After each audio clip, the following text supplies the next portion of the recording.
আমাদের গল্পের main hero sir team Berners-Lee.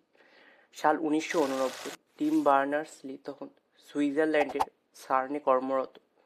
সার্নে তখন হাজার হাজার সায়েন্টিস্ট কাজ করতেন।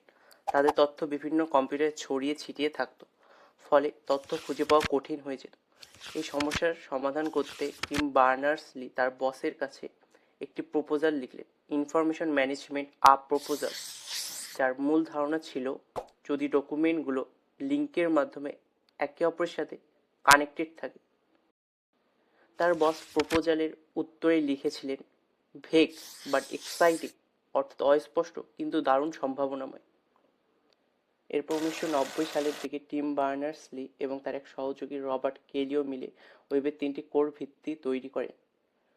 HTML, HTTP, URL।